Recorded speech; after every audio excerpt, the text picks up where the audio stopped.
Assalamualaikum warahmatullahi wabarakatuh. Alhamdulillah rabbil alamin wa bihi nasta'inu ala umuri dunya waddin. Wassalatu wassalamu al-atamman al-akmalan ala khairi khalqillahi ajma'in, Muhammad ibn Abdullah salawatullah wa salamuhu alaihi wa ala alihi wa ashabihi wa man sara ala nahjihi wa istanna bi sunnatihi wa ihtada bi hadihi ila yaumiddin, amma ba'du. Tuan-tuan, puan-puan, muslimin, muslimat yang dirahmati Allah Subhanahu wa taala. Pertama dan selama-lamanya kita panjatkan segala kesyukuran kepada Allah Subhanahu wa taala di atas kesempatan yang Allah Taala terus berikan kepada kita. Keduanya, saya mohon maaf banyak-banyak kerana terpaksa menghilangkan diri. Nasiblah dapat ustaz yang selalu sakit Dan alhamdulillah, sebenarnya Nabi SAW pernah menyebutkan ni'matani maghbunun fihima kathirun minan nas. Ada dua nikmat yang manusia ni selalu take for granted, iaitu as-sihhatu wal faragh. Yang pertamanya adalah nikmat kesihatan. Saya minta maaf kalau saya macam disebut saya sakit mata sebelah kanan ni, infection dia tak habis lagi. So kadang-kadang terkelip-kelip, terkejut mata. Saya bukan buat apa-apa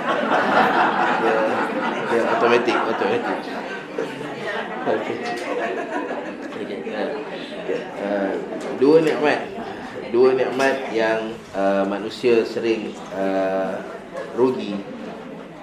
Allah Ta'ala bagi nikmat ni pada semua orang, yang mana Allah Ta'ala nak kita gunakan nikmat ini dengan sepenuhnya, dengan sebaiknya. Sebab nikmat ni kalau kita guna dengan sebaiknya, maka dia akan membawa kepada keridaan Allah Subhanahu wa taala. Dia akan bawa kepada syurga Allah Subhanahu wa taala. Tetapi malangnya, Nabi SAW menyebutkan ramai manusia yang tidak tahu menghargai nikmat ini. Apa dia? Nikmat kesihatan dan nikmat kelapangan masa. Kita semua ada masa yang sama, 24 jam. Dan Allah Subhanahu wa taala jadikan kebanyakan daripada kita semua dengan kesihatan yang baik. Tapi kadang-kadang kerana kita tidak tahu nilai masa dan kita tidak tahu nilai kesihatan, menyebabkan kita ada kelapangan masa, kita tak isi dengan perkara-perkara yang betul. Ada kesihatan yang baik, kita tak buat benda-benda yang boleh menambah nilai kita di sisi Allah Subhanahu wa taala. Lalu bila mana Allah Ta'ala bagi peluang kepada kita untuk buat kebaikan, walaupun ia untuk tempoh masa yang sekejap, walaupun ia sesuatu yang kecil, lalu gunalah peluang yang Allah Ta'ala berikan kepada kita. Antaranya adalah alhamdulillah Allah Ta'ala himpunkan kita sekali lagi di dalam majlis ilmu. Majlis antara tempat-tempat yang Allah Subhanahu wa taala suka. Bahkan Allah Subhanahu wa taala menghantar para malaikat Allah Subhanahu wa taala untuk hadir, dan Allah Ta'ala menggerakkan hati makhluk-makhluk lain selain manusia untuk menghadirkan diri ke majlis-majlis ilmu, terutama yang disebut di dalamnya kalam Allah Subhanahu wa taala. Lalu insya-Allah pada pagi ini kita akan meneruskan bicara kita dengan ayat-ayat daripada surah Taha. Kita dah sampai pada mana? 14 ayat 8. Ayat 8 nak masuk 9. Oh okey, kita dah baca ayat 8. Okey. 8 masuk 9.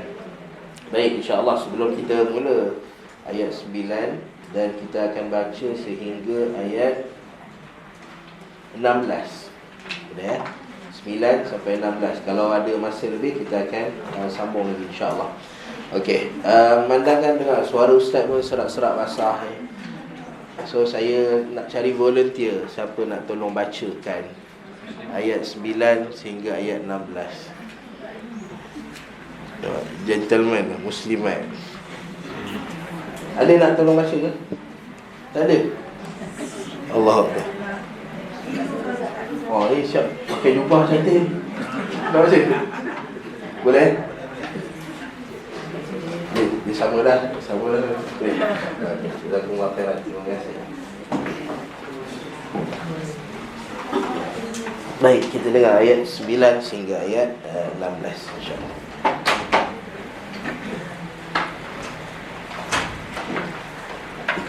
أعوذ بالله من الشيطان الرجيم وهل أتاك حديث موسى kita baca bismillah sekali. أعوذ بالله من الشيطان الرجيم بسم الله الرحمن الرحيم وهل أتاك حديث موسى إذ رأى نارا فقال لأهلهم كثوا إني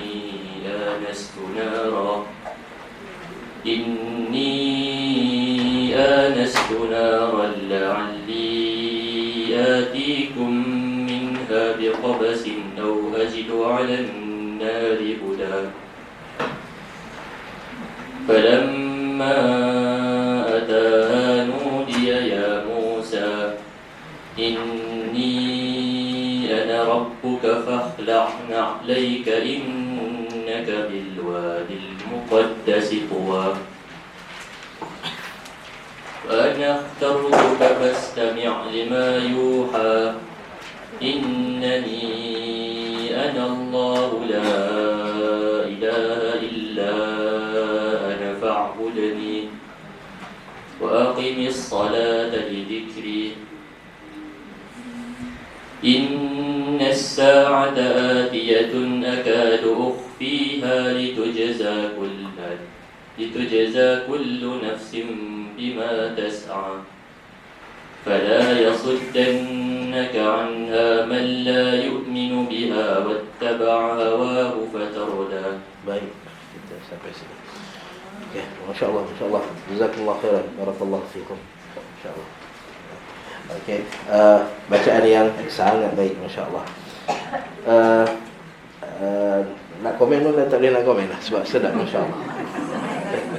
Cuma ada beberapa perkara yang kita nak highlightkan sebab dalam surah Taha ni kita akan jumpa kata ganti diri yang banyak.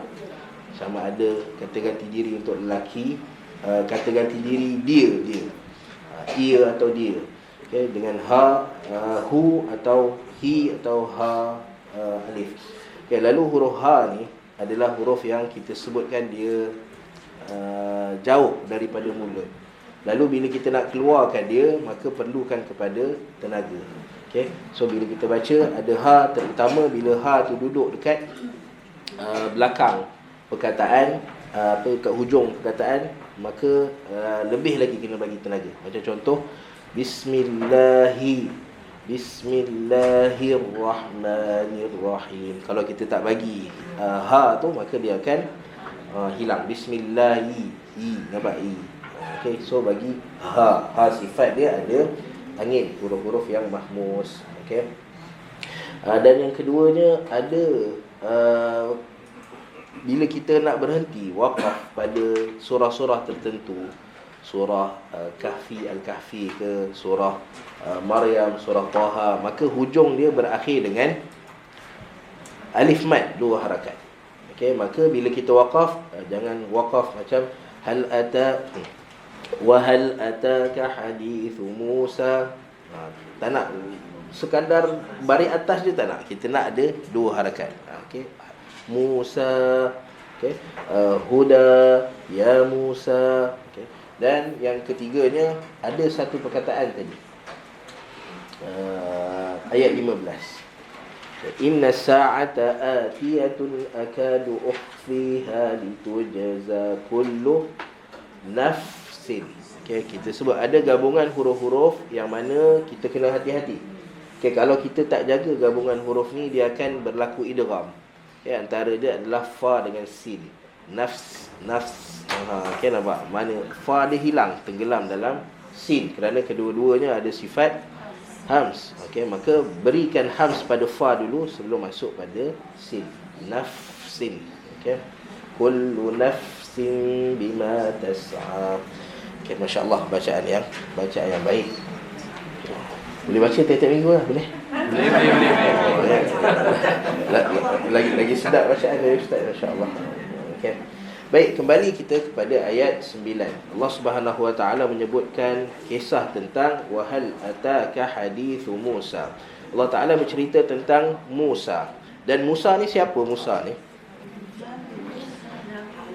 Nabi Allah Musa alaihi salam, nabi yang diutuskan kepada Bani Israel dengan kitab Taurat.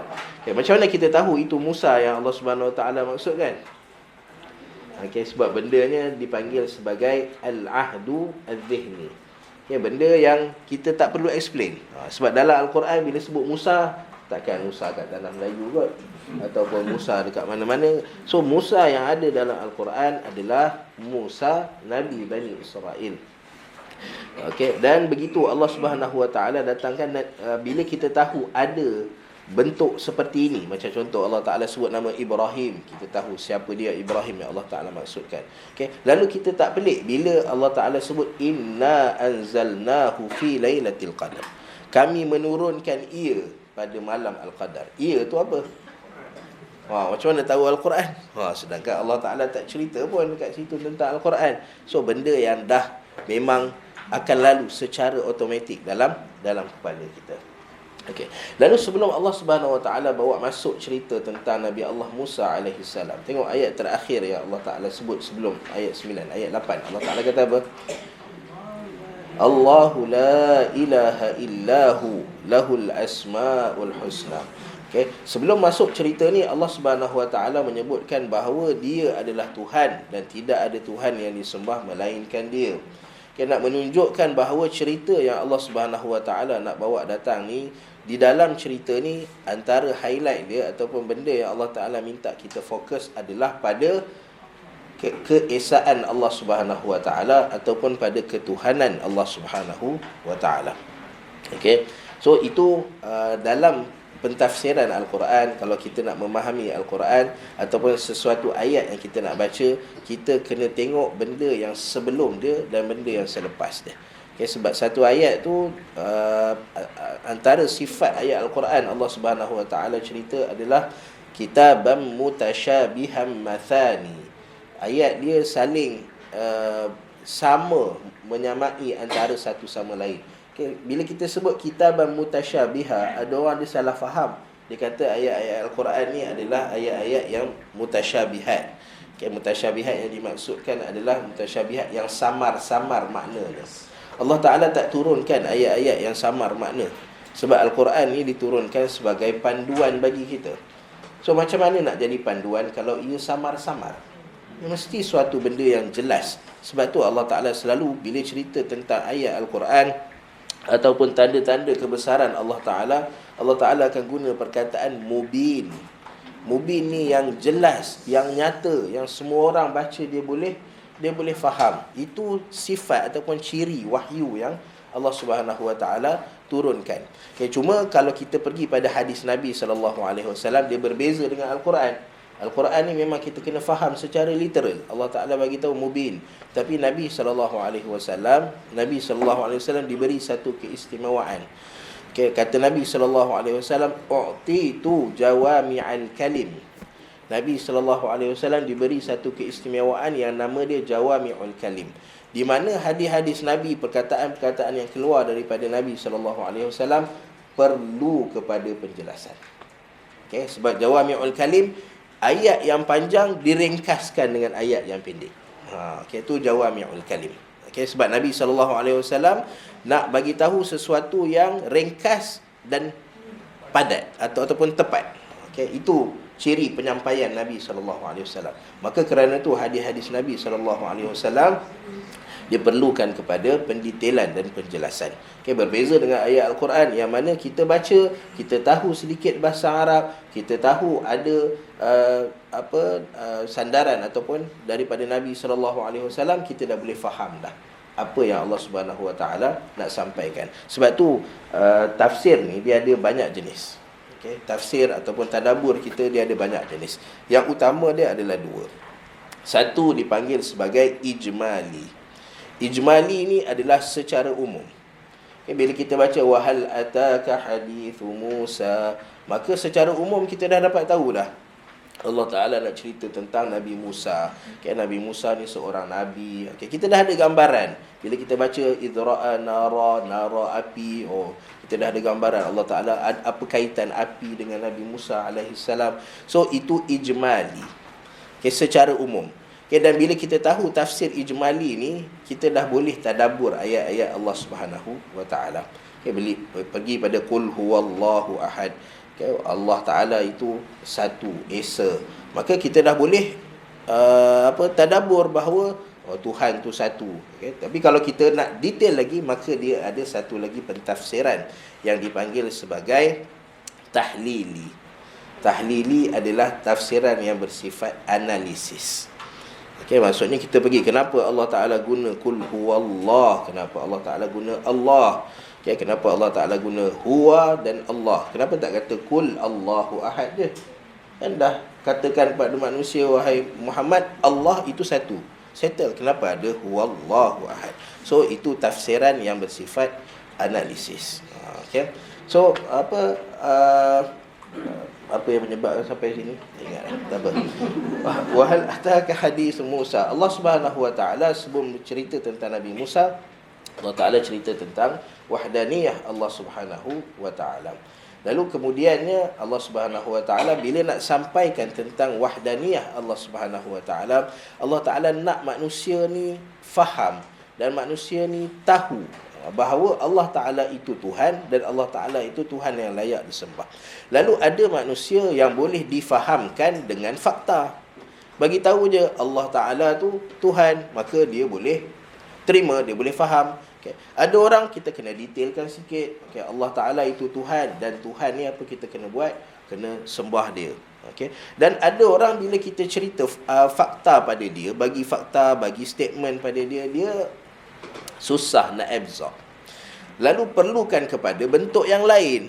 Okay, macam kanak-kanak, budak-budak. Kalau kita nak cerita tentang Nabi ataupun Rasul, lalu kita cerita tentang fakta je. Nabi Musa ni Nabi, Nabi Musa ada kitab Taurat. So jadi menghafal. Dia jadi tak seronok pada budak-budak. Okay. Lalu perlu kepada cara lain. Lalu antara cara lain, kalau pagi tadi ada kelas, nama dia kelas Amsal. Amsal ada apa maksud amsal? Perumpamaan. Allah Ta'ala bagi perumpamaan. Ada benda yang berlaku dalam kehidupan, ada benda perintah-perintah Allah Ta'ala yang Allah Ta'ala nak sampaikan, tapi ada manusia dia tak boleh faham direct. Dia kena faham dengan perumpamaan, dengan analogi-analogi. Okay, dan ada manusia pula dia perlukan cara penyampaian yang santai, macam kisah-kisah. Okay, so Allah Ta'ala nak bawa datang cerita tentang kehebatan Allah Subhanahu Wa Ta'ala. Allah Ta'ala tak ceritakan tentang langit dan bumi ke, tak cerita tentang pokok ke, kehidupan ke, tapi Allah Ta'ala cerita melalui kisah-kisah para Nabi dan Rasul. Kisah Nabi Yunus masuk dalam perut ikan boleh hidup lagi. Okay, kisah apa lagi?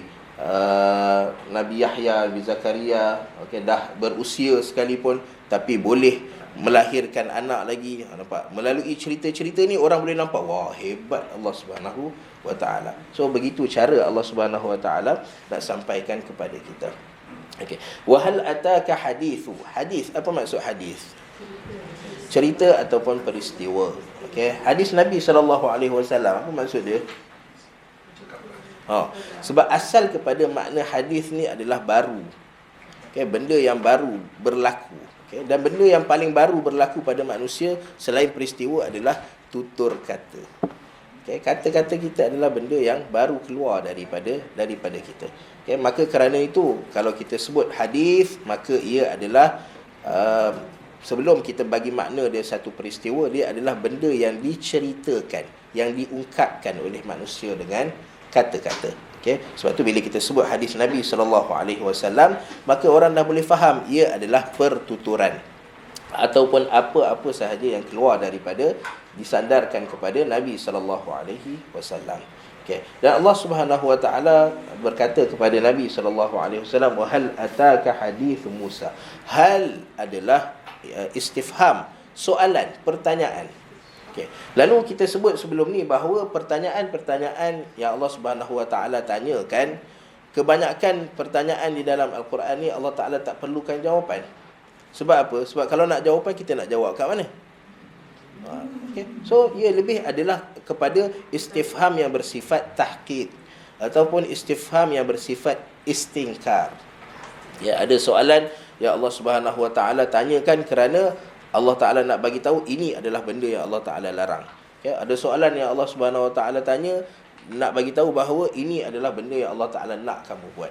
Dan soalan dekat sini dipanggil sebagai istifham tahqiq. Okay, istifham tahqiq maksud dia, wahai Muhammad, bacalah. Maksudnya Allah Taala suruh buat benda tu. Okay, wahal ataka hadithu Musa. Okay, pergi baca kisah Nabi Allah Musa alaihi salam. Okay, dan ayat ini adalah pembuktian bahawa Nabi SAW adalah Nabi ataupun Rasul. Okay, kerana Allah Ta'ala berbicara dengan Nabi SAW dengan ataka, tidakkah datang kepada kamu wahai Muhammad. Kisah Nabi Allah Musa AS. Lalu Allah Subhanahu Wa Ta'ala sebut kisah Nabi Musa ni panjang. Dalam Al-Quran antara Nabi Musa AS disebut lebih daripada 50 kali di dalam Al-Quran. Okay, lalu kisah Nabi Musa AS ni banyak. Okay, namun Allah Subhanahu Wa Taala ambil satu sudut daripada kisah Nabi Musa AS untuk diceritakan dalam ayat ini. Kerana apa? Kerana yang Allah Taala nak sampaikan, yang ni kita kena tahu. Cerita-cerita yang Allah Taala sampaikan kadang-kadang dia berulang-ulang. Okay, cerita Nabi Musa AS dalam surah Al-A'raf ada. Cerita Nabi Musa AS daripada surah Al-Baqarah lagi dah ada. Berapa banyak? 50 kali Allah Subhanahu Wa Taala sebut. Dalam surah Asy-Syu'ara cerita yang sama macam ini Allah Taala cerita dalam surah Asy-Syu'ara. Okay, tapi kenapa cerita-cerita ni berulang? Kerana Allah Subhanahu Wa Taala nak sampaikan dengan maksud yang berbeza, dengan tujuan yang berbeza. Dekat sini Allah Taala dah bagi tahu dah. Kamu baca cerita ni kerana nak tahu bahawa Allah Taala itu Tuhan. Ya Allah la ilaha illahu. Maka kisahnya Nabi Musa AS idh ra'a nara. Dia melihat api. Okey, kat mana dia lihat api ni? Okey. Kisah dia adalah ketika mana Nabi Musa AS dia bunuh orang secara tak sengaja. Fawakazahu Musa faqada alaih. Ketika mana dia membesar dekat Mesir, lalu dia terbunuh seorang lelaki. Lalu Nabi Musa AS ni dia membesar dalam istana Fir'aun. Okay, lalu bila mana dia bunuh seorang lelaki, dan lelaki itu pula daripada kalangan bangsa Qibti, daripada kumpulan Fir'aun, daripada dia punya clan dia. Okay, dan dia bunuh pula lelaki itu disebabkan kerana dia mempertahankan seorang daripada Bani Israel. Allah Ta'ala cerita dalam surah Ghafir kan. Okay, kerana dia mempertahankan seorang lelaki daripada Bani Israel.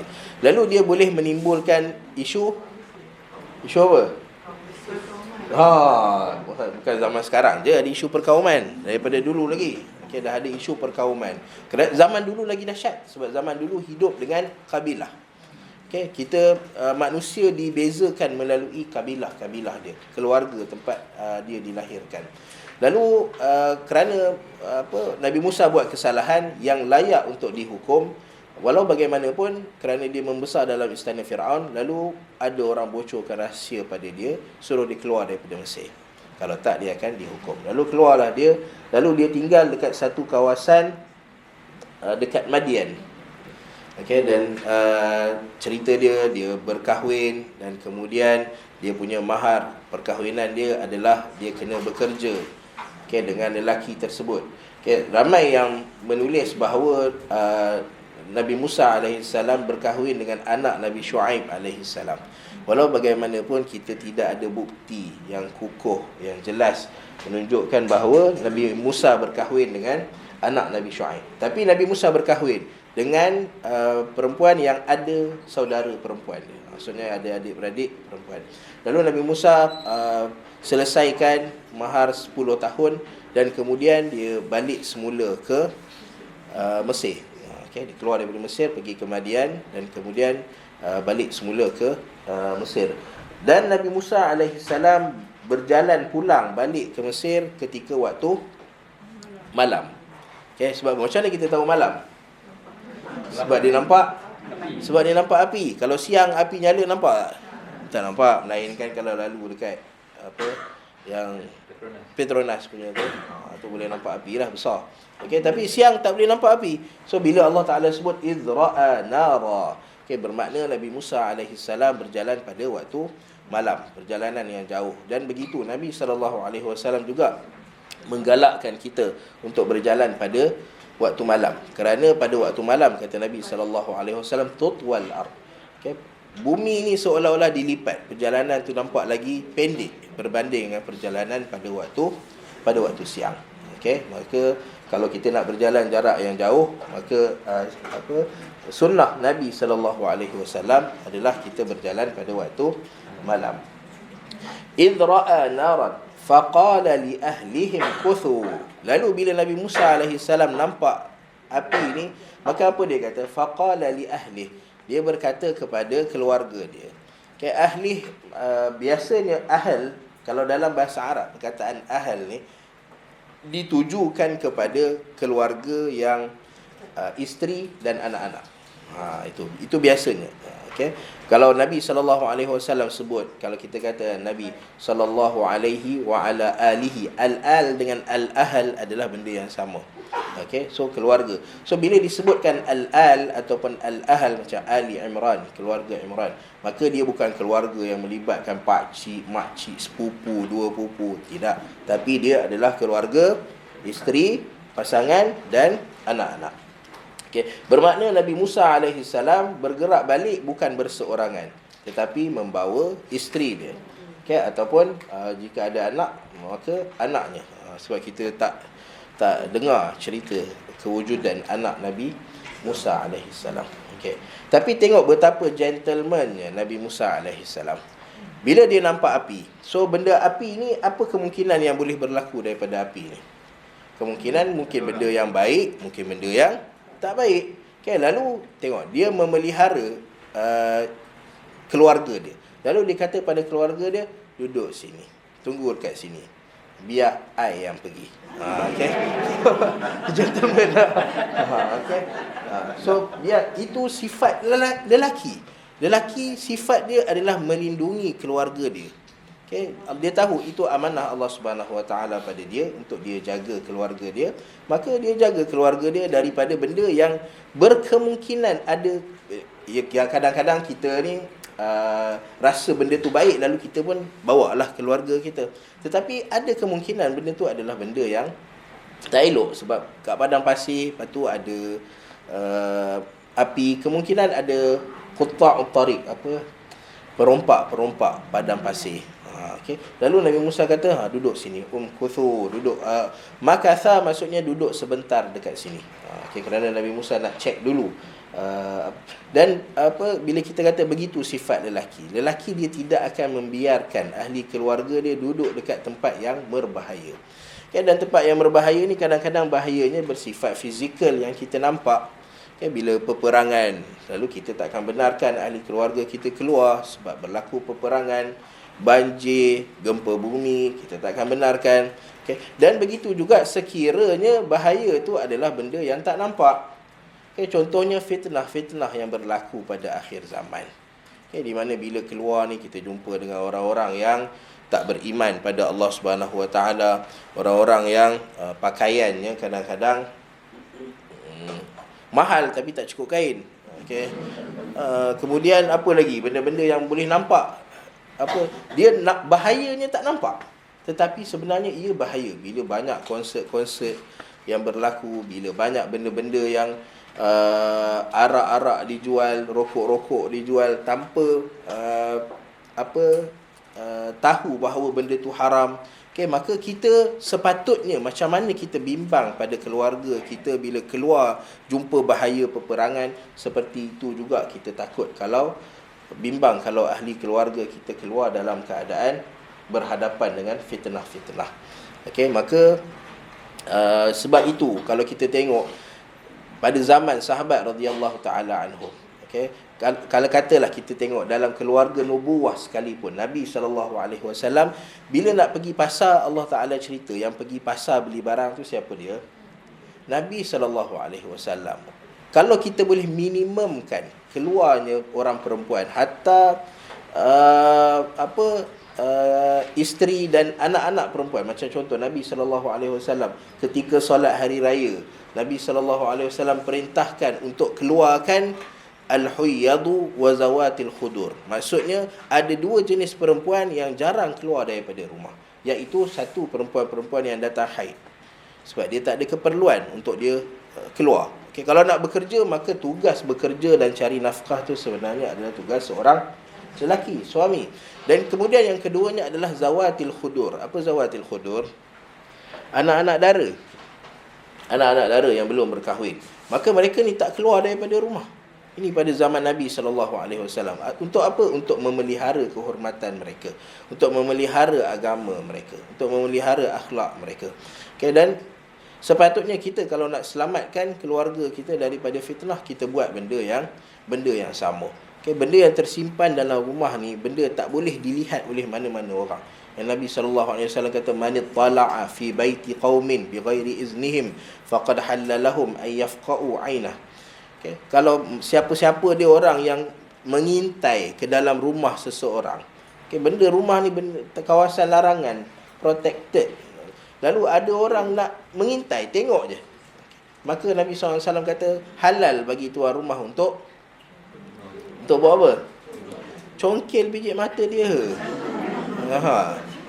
Untuk congkel biji mata, yafqa'u 'ainah. Okey, sebab nak katanya benda memang terjaga bila ada dekat rumah. Okey, lalu macam mana Nabi Musa alaihissalam pelihara ni? Tak ada, sebab tak ada rumah, sebab dalam permusafiran. Tetapi itu pun Nabi Musa kata umkuthu, tunggu dekat sini. Inni anastu nara. Aku anastu maksudnya terlihat, ada glimpse.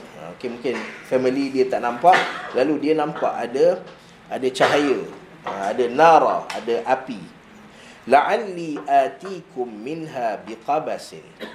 Okey, biar aku pergi ke sana. La'alli, mudah-mudahan. Atikum, aku bawa datang. Atikum, bawa datang kepada kamu. Biqabas. Qabas ni apa dia? Qabas ni adalah kalau kita ada satu benda, lalu kita patahkan dia. Macam contoh kayu, ambil kayu. Okay, lalu kita tak nak kayu tu sebatang, kita nak sikit je daripada kayu. So itu qabas. Okay, benda yang satu unit, lalu kita ambil sebahagian daripada dia, maka itu qabas. Okay, kalau kita ambil kek dia, lalu kita ambil sikit daripada kek tu, itu pun qabas. Ayat Al-Quran ada ayat yang panjang, tapi kadang-kadang kita tak nak baca ayat yang panjang, kita nak ambil sikit je untuk tujuan pendalilan kita, maka itu dipanggil qabas. Okay, so kita nak ambil sikit je. So Nabi Musa alaihissalam kata pada family dia, la'alli atikum minha biqabas. Okay, supaya aku dapat ambil sedikit daripada api tersebut. Okay, so bila Nabi Musa sebut macam ni, menandakan bahawa waktu Nabi Musa sedang berjalan ni adalah waktu musim sejuk. Okay, sebab musim panas buat apa nak ambil api bawa datang. Okay, dan Nabi Musa alaihissalam pun tengah berjalan pada waktu tu, dan tak perlu kepada api untuk pandu jalan pun. Okay, so Nabi Musa perlu kepada api ni untuk apa? Allah Ta'ala sebut dalam surah Asy-Syu'ara, la'allakum tastalun. Untuk Nabi Musa jadikan dia sebagai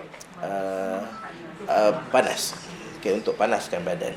La'alli atikum minha biqabasin au ajidu 'alan nari huda. Ataupun aku pergi kat sana, kalau tak boleh nak ambil api tu, aku boleh menemui, kata Nabi Musa, 'alan nar, pada api tu, huda, panduan. Panduan untuk apa?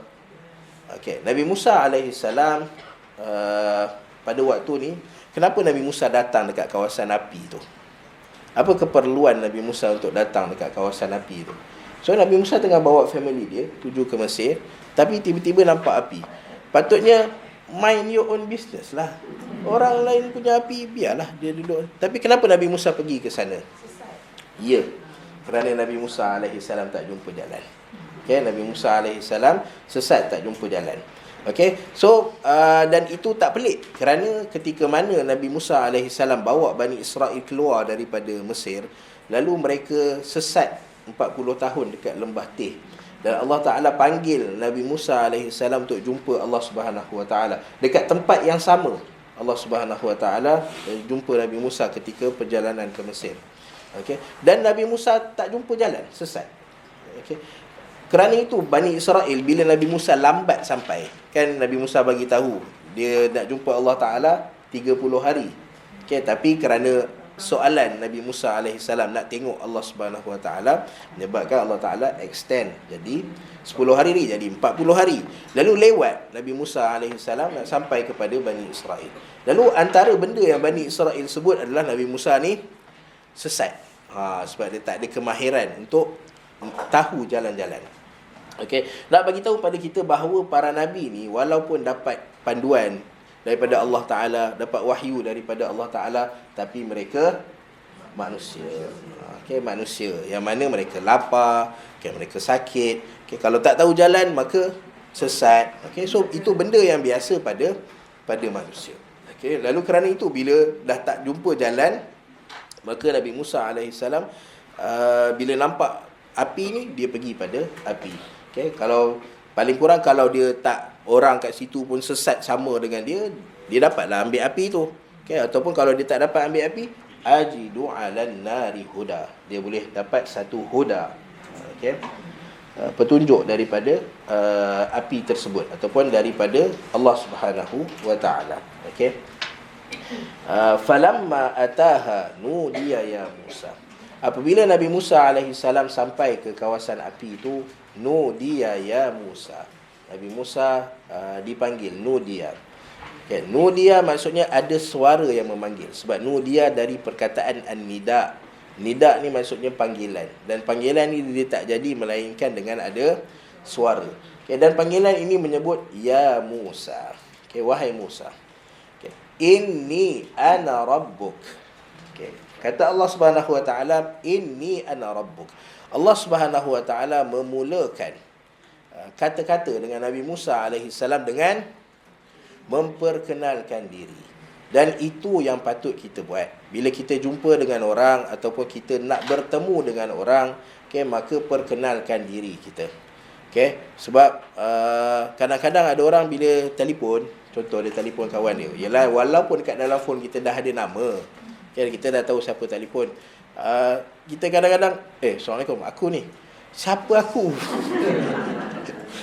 Kan biasa kan. Telefon ataupun ketuk pintu rumah orang, loceng rumah orang, tuan rumah dia tanya, siapa ni? Akulah. Siapa akulah? Okey, so walaupun kadang-kadang kita kenal, tuan rumah kenal suara, kalau kawan dah biasa, kenal lah. Tapi adabnya, bila kita menyapa orang ataupun kita nak bertemu dengan orang, maka adabnya adalah kita perkenalkan diri kita. Hatta Nabi SAW pernah menyebutkan satu ketika, hadis Jabir bin Abdullah radhiyallahu ta'ala anhu. Jabir pernah datang jumpa Nabi SAW, ketuk pintu rumah Nabi SAW, dan bila Nabi SAW tanya siapa, dia jawab ana, aku, saya. So Nabi keluar, Nabi kata, man ana, siapa aku? Siapa aku? So perkenalkan diri kita. Okay, dan Allah Subhanahu Wa Taala perkenalkan diri kepada Nabi Musa alaihissalam. Inni ana rabbuk. Okay, kenapa Allah Taala tak perkenalkan diri dia sebagai inni ana Allah? Okay, sebab makam dekat situ makam yang bukan makam ubudiyah.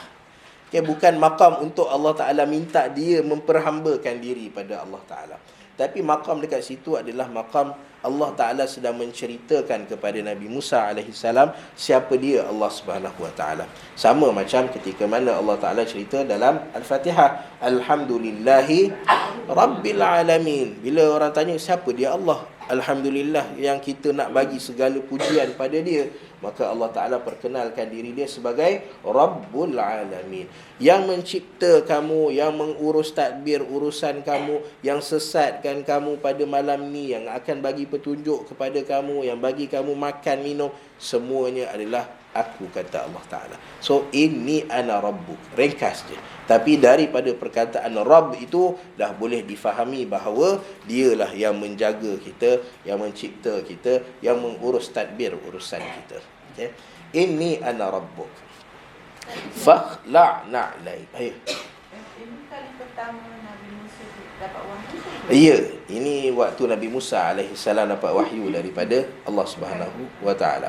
Okey, dan nanti ada pendetailan di mana antara benda yang Nabi Musa minta ketika mana cerita dalam surah yang sama, okay, ketika mana Allah Subhanahu Wa Taala sebut dekat kisah yang sama, peristiwa yang sama, Nabi Musa minta supaya saudara dia Harun pun diangkat menjadi Nabi dan Rasul. Dan kemungkinan Nabi Harun ada bersama dengan Nabi Musa alaihissalam pada waktu tersebut. Nak menunjukkan kalaulah Nabi Harun ada dekat situ, bermakna hubungan Nabi Musa dengan Harun adalah keluarga yang rapat, adik-beradik ataupun yang seangkatan dengannya. Okay. Inni ana rabbuka fakhla' na'laik. Okay. Lalu Allah Subhanahu Wa Taala sebut setelah memperkenalkan diri dia, maka Allah Subhanahu Wa Taala straight to the point. Okay, tak ada corner. Tapi Nabi Musa nanti kita akan tengok. Nabi Musa bila Allah Taala tanya, dia suka berbicara dengan Allah Subhanahu Wa Taala, maka dia panjangkan cerita. Okay. Tapi Allah Subhanahu Wa Taala bagi tahu straight to the point. Inni ana rabbuka fakhla' na'laik. Dan tanggalkanlah selipar kamu. Fakhla' maksudnya tanggalkan, khala'a kita lepaskan sesuatu daripada sesuatu. Na'laik adalah dua selipar kamu, dua-dua kena lepaskan. Lalu ada berbeza pandangan. Kenapa Allah Subhanahu Wa Taala minta supaya dilepaskan na'laik, dua selipar ni? Ada pandangan seperti pandangan muallif rahimahullahu taala, Syekh Abu Bakar Jabir Al-Jazairi rahimahullahu taala. Dia berpendapat bahawa dibuka selipar tu kerana keberkatan, nak dapatkan keberkatan tempat tu. Okay, kerana tempat yang Allah Taala panggil Nabi Musa alaihissalam ni, innaka bil wadil muqaddas tuwa. Nanti kita cerita wadi yang telah dimuqaddas. Muqaddas maksudnya daripada perkataan qud, suci, tempat yang telah disucikan. Okay, lalu tempat suci ni tempat yang hebat. Okay, lalu ambil keberkatan daripada tempat suci ni. Okay, itu pandangan daripada Syekh Abu Bakar Jabir Al-Jazairi. Namun pandangan yang lebih kuat ialah Allah Subhanahu Wa Taala nak kita kalau datang beribadah pada Allah Subhanahu Wa Taala dekat tempat yang Allah Subhanahu Wa Taala perintahkan untuk kita beribadah pada Allah Taala dalam keadaan yang bersih. Sebab apa? Sebab selipar kita ni kadang-kadang dia bawa benda yang tak bersih. Okey, maka Allah Subhanahu Wa Taala nak, okey, ini adalah tempat yang suci dan telah disucikan, maka jangan bawa benda-benda yang ada kemungkinan ada kekotoran padanya. Okey. Adapun kita, syariat kita Nabi SAW, maka benda yang sama. Kalau kita masuk masjid pun kita tak bawa selipar. Walau bagaimanapun Nabi SAW sebut beza kita dengan syariat-syariat terdahulu. Okay, antara perbezaan kita dengan syariat terdahulu adalah ju'ilat lil ardu masjidan wa tahura. Orang-orang zaman dulu, tempat suci dia, tempat ibadah dia adalah tempat yang tertentu. Maksudnya bila mereka nak pergi beribadah, kena pergi dekat situ, tak boleh pergi tempat lain. Okay, macam Bani Israel zaman Nabi Musa AS, tempat ibadah mereka adalah Tua. Dia kena pergi dekat wadi ni, dia kena pergi kat lembah Tua ni, baru dia boleh beribadah pada Allah Subhanahu Wa Taala. Tempat lain dia tak boleh. Okay, tapi Nabi SAW bagi tahu khasais kita umat Nabi SAW, keistimewaan kita adalah seluruh bumi ni adalah suci, tempat suci bagi kita. Okey, dan bila tempat suci bagi kita dan susah untuk kita, takkan kita nak jalan tak pakai selipar. Okey, so kalau dah semua tempat suci, dan kalau tempat suci ni tak boleh bawa selipar, maksudnya kena jalan kaki ayam lah dekat semua tempat. Okey, lalu sukar untuk kita tak buka untuk kita tak pakai selipar. Okey, maka kerana tu Nabi SAW sebut ni dalam bab ibadah. Dalam bab ibadah, kalau kita boleh mengingkari ataupun boleh tidak sama dengan orang Yahudi dengan Nasrani, maka kita cuba untuk tak sama. Antaranya adalah orang Yahudi dengan Nasrani, bila mereka beribadah, maka mereka tanggal selipar. Fakhla' na'laik. Okey. Lalu Nabi SAW suruh kalau kita mampu untuk solat, katalah bukan kat masjid, kita nak solat dekat taman KLCC ke, kat tepi jalan ke, kat mana ke, sallu fi ni'alikum, solatlah dengan kamu memakai selipar. Okay, sebab apa? Untuk kita mengingkari orang-orang Yahudi dengan Nasrani.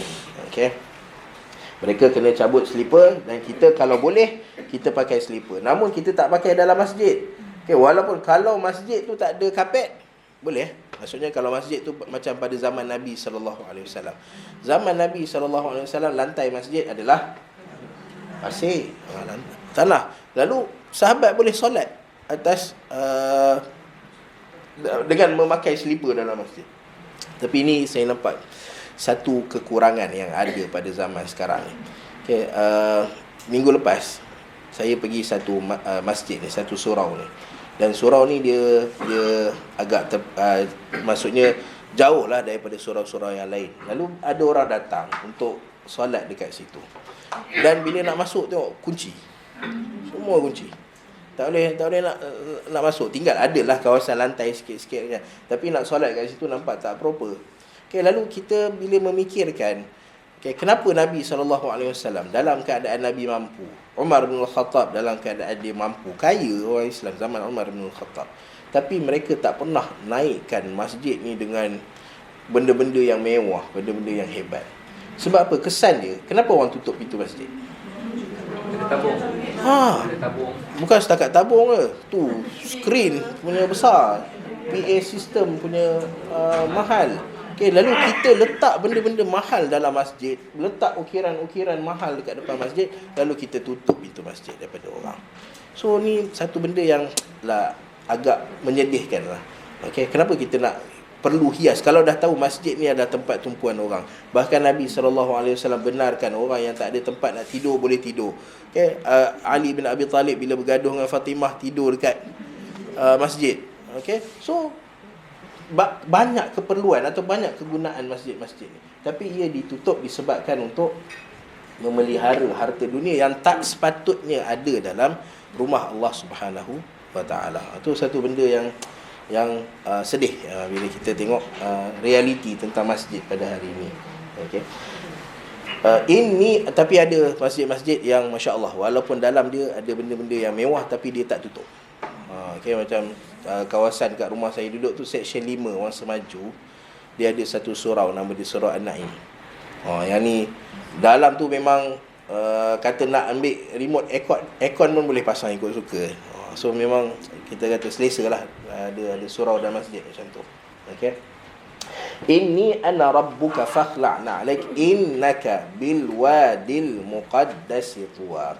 Kerana engkau wahai Musa berada dekat bil wadil muqaddas, dekat satu wadi yang al-muqaddas. Okey, wadi al-muqaddas, kawasan wadi yang telah disucikan. So kalau nama tempat tu tempat yang al-muqaddas, ataupun macam contohlah kita ada satu tempat yang nama dia al-baitu ataupun Baitul Maqdis ataupun al-Baitul Muqaddas. Okey. Baitul Maqdis atau Baitul Muqaddas, maka tak ada masalah untuk kita sebut nama tu. Sebab maksud dia adalah al-bait, rumah, al-muqaddas yang telah disucikan. Masalah ialah bila kita sebut nama tempat tu al-Baitul Muqaddis. Pernah dengar Baitul Muqaddis? Okey. Okey, al-Baitul Muqaddis maksud dia apa? Maksudnya rumah yang menyucikan. Okey. So tempat dia tidak ada tempat yang menyucikan. Okay, tak ada orang, sebab kita kadang-kadang kita rasa kalau kita pergi tempat suci ni kita boleh jadi suci. Betul. Orang yang buat dosa dia nak minta ampun pada Allah Taala, dia pergi mana? Dia pergi mana? Dia pergi Mekah. Pasal apa dia pergi Mekah? Ya, sebab dia yakin tempat tu boleh bersihkan dia. Okay, sedangkan tempat dia tak ada main peranan. Abu Jahal duduk kat Mekah. Umayyah bin Khalaf duduk kat Mekah, Abdullah bin Ubay duduk kat Madinah. Tak ada tempat yang menyucikan orang. Okay, yang menyucikan kita adalah diri kita sendiri, dan yang menyucikan kita adalah Allah Subhanahu wa taala. Okay, so kalau nak bagi nama muqaddas, tempat-tempat yang disucikan, maka tak ada masalah. Okay, sebab ada tempat-tempat dekat dunia ni yang Allah Subhanahu wa taala pilih. Okay, wa rabbuka yakhluqu ma yasha'u wa yakhtar, dan Tuhan kamu wahai Muhammad, Tuhan kamu mencipta daripada ciptaan Allah Subhanahu wa taala, Allah Taala pilih. Okay, di mana kita sebagai umat Islam pun ada dua tempat yang disucikan. Okay, yang mana haram untuk kita tumpahkan darah padanya, haram untuk kita buat maksiat dan dosa padanya. Nak buat kesalahan fizikal tak boleh, buat kesalahan maknawi pun tak boleh. Okay, apa dia tempat tu? Ada berapa? Ada dua sahaja.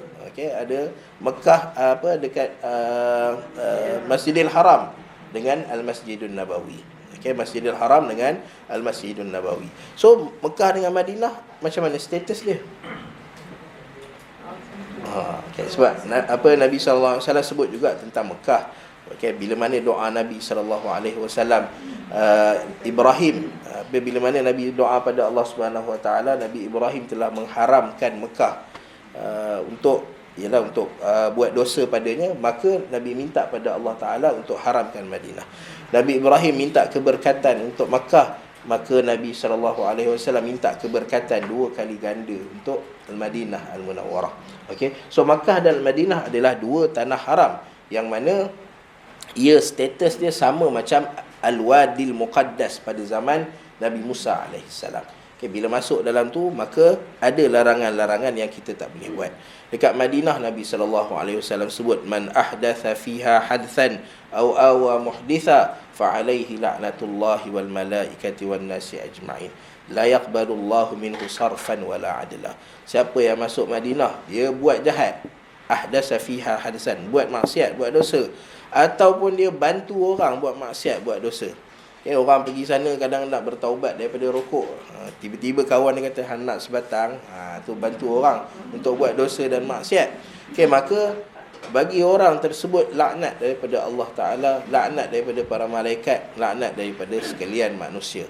Dan Allah Ta'ala takkan terima bagin orang yang nak buang dosa, buat maksiat dekat Madinah ni. La yaqbalullahu minhu sarfan wala adla. Try lah, kalau dah buat maksiat dekat situ, nak minta buang tu, itu satu dosa yang sukar untuk dibuang. Nampak dekat Madinah ni dah buat dosa, dah kena laknat daripada Allah Ta'ala. Bayangkan dekat Mekah macam mana. Dan Mekah ni lebih dahsyat lagi, sebab Allah Ta'ala sebut wa may yurid fihi bi ilhadim bi zulm.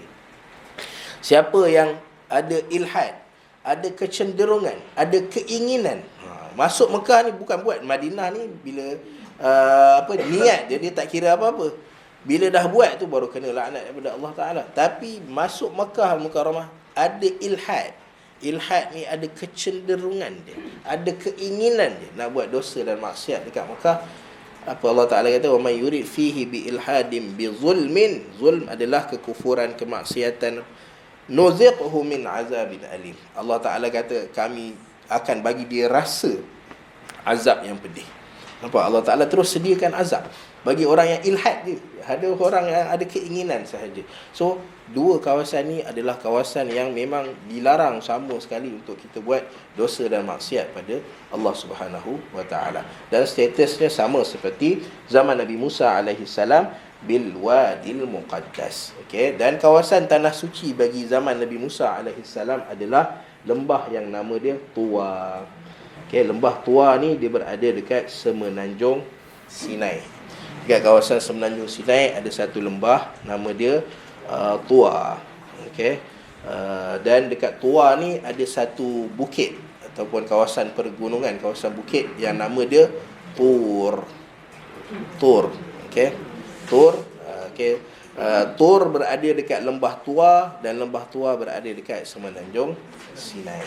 Okey, sebab tu kadang-kadang Allah Taala nisbahkan Tur ni terus pada Sina. Okey, Waturi Sinin, contoh Allah Taala sebut Waturi Sinin dalam surah Al-Mu'minun. Allah Taala sebut Turi Saina atambutu bidduhni wa sibghil lil akilin. So ada kawasan gunung nama dia Tur, yang mana kawasan Tur ni adalah daripada lembah Tuwa ni Allah Ta'ala jadikan kawasan ibadah, sebab lembah Tuwa ni besar. Dan orang yang nak beribadah, satu lembah Tuwa ni adalah kawasan ibadah Bani Israel.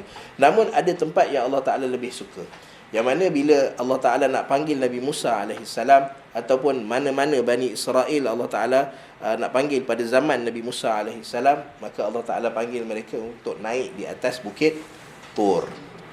Ya, di mana Allah Ta'ala sebut kan, waqtara Musa qaumahu sab'ina rajula. Nabi yang pernah naik bukit Tur ni adalah Nabi Musa alaihissalam dan 70 orang lelaki daripada Bani Israel. Okey. Kemudian wa anakhtartuka. Ini adalah ayat Allah Ta'ala memilih Nabi Musa alaihissalam untuk jadi Nabi dan Rasul. Wa anakhtartuka, dan aku telah memilih. Okey, macam mana Allah Ta'ala pilih Wadi Tuwa ni untuk jadi Wadi Al-Muqaddas, tempat suci bagi Nabi Musa, zaman Nabi Musa alaihissalam, begitu juga Allah Ta'ala telah memilih Nabi Musa alaihissalam. Okay, wa ana akhtartuka. Lalu tengok perintah Allah Subhanahu Wa Ta'ala. Bila Allah Ta'ala pilih Nabi Musa, Allah Ta'ala kata apa? Fastami'. Okay. Ini benda paling penting sekali. Kita nak dapat ilmu, kita nak belajar sesuatu, kita nak dapatkan maklumat, maka step pertama kita adalah dengar. Okay. Sebab kadang-kadang bila kita nak tahu tentang sesuatu, macam contoh bila kita belajar tentang macam contohlah benda yang berlaku sekarang ni, bila berlaku pertikaian antara Asy'ariyah, Maturidiyah dengan Salafiyah. Okay. Lalu kita tak pernah dengar pun nama istilah-istilah ni. Cuma kita kadang-kadang ada orang ni dia dah duduk dalam kelas Salafiyah. Okay, lalu bila nak dengar tentang Asy'ariyah, Maturidiyah ni, dia dah ada dia punya pegangan dia, pandangan dia. Okay, lalu dia boleh faham tak tentang Asy'ariyah, Maturidiyah? Dia tak boleh faham dan dia tak boleh belajar. Pasal apa? Sebab dia tak nak dengar. Awal-awal lagi dia dah letak dalam diri dia, tak boleh dengar Asy'ariyah, Maturidiyah. Okay, so dia tak faham apa. Kalau kita kata ada masalah dalam akidah Asy'ariyah, Maturidiyah, dia pun terkapai-kapai cari kat mana masalah dia tu. Okay. Dan begitu juga kalau ada orang yang berfahaman Asy'ariyah, Maturidiyah, serang Salafiyah ni, Wahabiyah lah apa, dengan bagai nama, Mujassimah lah apa semua. Pasal apa tuduhan-tuduhan ni berlaku? Sebab dia tak pernah dengar. Duduk masuk dalam kelas ni, dengar. Okay, dengar. Jangan dengar daripada debat. Ada orang dia belajar daripada debat. Debat ni dia tak bagi ilmu. Debat ni adalah perbincangan untuk ada benda-benda yang bertentangan. Okay, ni ada pandangan dia, ni ada pandangan dia. Lalu mereka berbincang untuk tengok ada tak titik pertemuan. Okay, ataupun mana pandangan yang lebih kuat. Itu perdebatan. Kita nak dengar boleh, tapi level ilmu kita kena samalah dengan orang-orang yang berdebat. Sebab kalau tak sama, apa kita dengar pun kata ini bertambah pening kepala. Okay. Lalu tengok macam mana kita pernah cerita tentang Mus'ab ibn Umair. Kenapa Nabi hantar Mus'ab ibn Umair untuk pergi ke Madinah. Okay, sebelum Nabi benarkan para sahabat untuk berhijrah ke Madinah Munawwarah, Nabi hantar dulu Nabi punya utusan Nabi, Mus'ab ibn Umair. Sebab Mus'ab ibn Umair ni dia seorang yang sabar, sangat penyabar. Cerita dia macam mana diislamkan satu penduduk Madinah ni adalah bila mana dia duduk mengajar ni, orang semua tak suka dia. Okay, dia bawa satu ajaran baru yang mana penduduk Madinah semua tak suka dia. Antara yang paling tak suka dia adalah Sa'ad ibn Mu'adh. Pernah dengar Sa'ad ibn Mu'adh? Orang yang arash Allah Subhanahu Wa Ta'ala bergegar dengan kematian dia. Sa'ad ibn Mu'adh. Sa'ad ibn Mu'adh ni cukup anti dengan Mus'ab ibn Umair. Okay, dia dengar Mus'ab ibn Umair, dia pergi halang. Dia ketua kabilah. Okay, kalau kita pergi Madinah, dekat Masjid Nabawi, arah nak pergi ke miqat, jalan pergi miqat tu semua milik Bani Abdul Ashhal. Dan dia punya ketua kabilah dia ni lah dia, Sa'ad ibn Mu'adh. Okay, so Sa'ad ibn Mu'adh ni sangat tegas. Maksudnya siapa pergi jumpa Mus'ab ibn Umair, mungkin dia akan hukum ke, dia akan buat macam-macam lah dekat orang tu. So orang jadi takut nak pergi jumpa Mus'ab ibn Umair, nak dengar apa Mus'ab kata. Lalu Mus'ab datang pergi jumpa dengan Sa'ad bin Mu'adh. Lalu Mus'ab kata satu benda je pada Sa'ad bin Mu'adh. Wahai Sa'ad, kamu duduk dan kamu dengar dulu. Duduk dan dengar. Lepas dengar tu, ikutlah. Kalau kamu tak suka, dia akan tinggalkan Madinah. Okay, kalau kamu okey, alhamdulillah. Okay, so dengar. Bila Sa'ad bin Mu'adh duduk dengar je, habis dia dengar pada hari tu, dia kata, wahai Bani Abdul Ashhal, jangan ada rumah hari ni, tidur malam ni, melainkan dah ada orang beriman pada Allah Ta'ala. Okay. Dan itu yang Allah Ta'ala nak. Sebab tu bila Allah Ta'ala kata, Allah Ta'ala bawa datang Al-Quran. Apa fungsi Allah Ta'ala bawa datang Al-Quran? First kali, benda Allah Ta'ala nak kita daripada Al-Quran apa dia? Wa idza quri'al Quran fastami'u. Dengar dulu. Okay, benda pertama dalam nak ambil ilmu ni adalah kita kena dengar. Okay, lepas dengar barulah kita nak buat comparison ke, nak buat apa ke, tak kisah. Tapi perkara pertama dengar. Dan benda ni Allah Ta'ala cerita pada Nabi Musa AS. Wahai Musa, nak bagi wahyu ni, nak bagi ilmu ni, tapi first kali jangan buat bincang dulu. First kali dengar. Fastami', dengar dulu. Okay. Fastami' lima yuha. Dan dengarlah wahai Musa pada apa yang akan diwahyukan kepada kamu, ataupun apa yang sedang diwahyukan kepada kamu. So Allah Subhanahu Wa Taala sebut benda yang Allah Taala bagi kepada Nabi Musa ini adalah wahyu daripada Allah Subhanahu Wa Taala, menjadikan Nabi Musa alaihi salam adalah nabi dan rasul yang Allah Subhanahu Wa Taala pilih. Okey. Lalu apa benda pertama yang Allah Subhanahu Wa Taala letakkan pada Nabi Musa? Okey. Innani ana Allahu la ilaha illa ana fa'budni. So ini benda pertama yang Allah Subhanahu Wa Taala ceritakan pada Nabi Musa.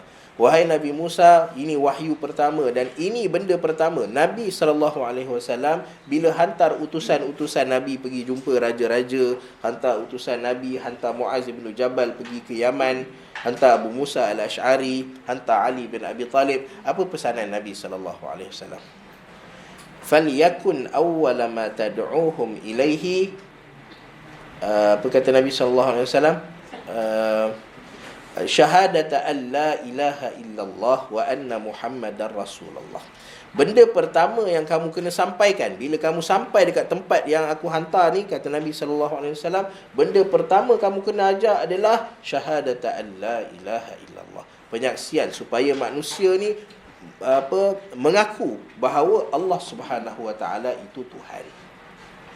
Kalau dah selesai tu, fa inhum ata'u laka bizalik fa'alimhum. Okey, kalaulah mereka dah terima benda tu, baru ajar benda lain.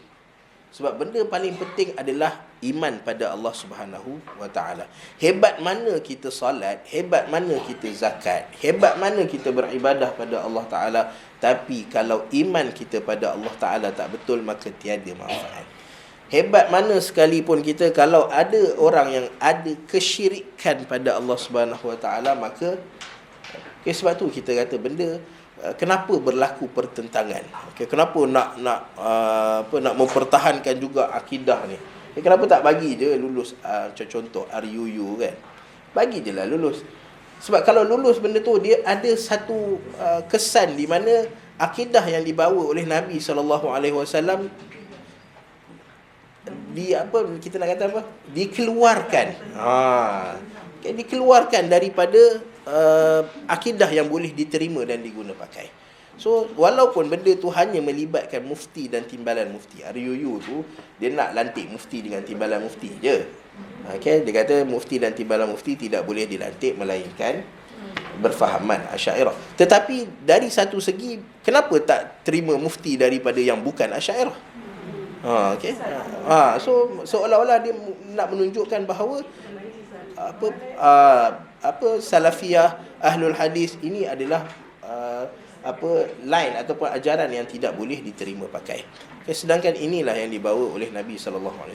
Kita nak kata kenapa susah-susah? Belajar akidah ni senang je. Akidah ni senang. Benda yang dibawa oleh Nabi SAW senang je. Sebab tu kenapa kita terima pembahagian Tauhid 3? Sebab apa? Sebab ini paling senang untuk kita faham agama yang Allah Subhanahu Wa Taala nak, ataupun kita nak macam mana nak berinteraksi dengan Allah Taala. Yang pertama, Allah Taala sebagai Ar-Rabb, kita cerita, yang cipta kita, yang uruskan kita punya ni. Lalu bila kita tahu bahawa Allah Taala yang menguruskan serba-serbi, yang memiliki segala-galanya, akan menyebabkan orang dia tak akan meminta melainkan pada Allah Subhanahu Wa Taala, itu je. Lalu orang yang tolak rububiyah ni pasal apa? Pasal rububiyah ni menyebabkan dia orang tak boleh nak minta pada orang yang mati. Tak boleh nak minta pada jin-jin ke, tak boleh nak minta pada wali-wali yang dah tak ada ke. Tak boleh nak minta. Sebab apa? Sebab kita kata dengan kalau kita faham rububiyah tu apa, maka kita tahu bahawa kita takkan minta melainkan hanya pada Allah Ta'ala. Dan kemudian ada uluhiyah, yang mana pengabdian diri kita, ibadah kita hanyalah pada Allah Subhanahu Wa Taala, benda yang sama. Dan asma' dan sifat pun senang. Kita kata benda mudah je. Kita hanya cerita apa Allah Ta'ala cerita tentang diri dia. Kita hanya bagi tahu apa yang Nabi SAW bagi tahu pada dia. Itulah akidah yang dibawa oleh Nabi SAW. Tak ada cerita dalam alam, luar alam. Benda ni ada jisim, tak ada jisim. Ada bentuk, tak ada bentuk. Duduk kena ke tak kena, tak ada. Tu kita kata benda, kalau kita dengar je akidah yang dibawa oleh Nabi SAW, senang ke susah? Senang. Sebab tu Nabi SAW kata innad dina yusrun. Agama ni mudah je. Wala yushaddad din illa ghalabah. Dan orang yang memberatkan agama ni, nak belajar akidah kena pusing.